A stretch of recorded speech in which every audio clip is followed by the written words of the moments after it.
I want to talk about how repetition inspires innovation. So the brain is divided into the logical brain and the creative brain. And the logical brain controls verbal, reasoning, and analytical function, while the creative brain controls emotion, intuition, and creativity function. So those are the two sides of the brain, or two compartments of the brain. Now, guess what? When you engage in repetition, the creativity part of the brain becomes more dominant, and the logic or analytical part of the brain gives way, becomes less dominant, and gives way for the creativity part of the brain. So how can you engage in repetition? Ways. I have an acronym I call VARM. You can take a mantra or a quote and say it repeatedly. So that's V. Then A, affirmation. So you can take an affirmation and repeat it over time. In repeating the affirmation over time, you are going to activate your creative brain, and then you find yourself becoming more creative. The R stands for routine. If you do certain things at certain times, you wake up at the same time,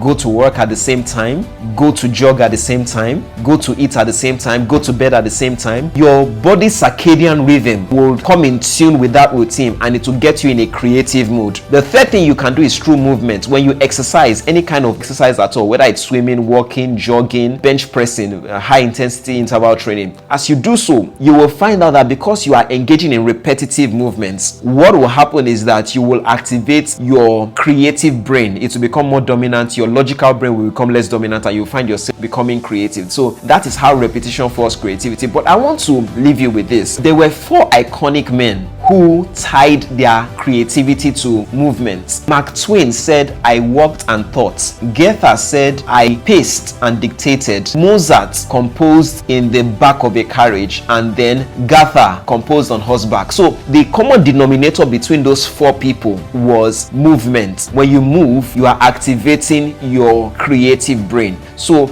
you may want to take a walk. I've practiced it in my personal life. I have learned that every time I take a walk, I come up with my best ideas. It could be an insight, it could be a principle, it could be a topic of research, it could be a way to get things better done. It could even be a song or a lyric that I come up with. But most of them come during my times exercising, moving, or taking a walk. I hope this works well for you. Do have an amazing day, and bye for now.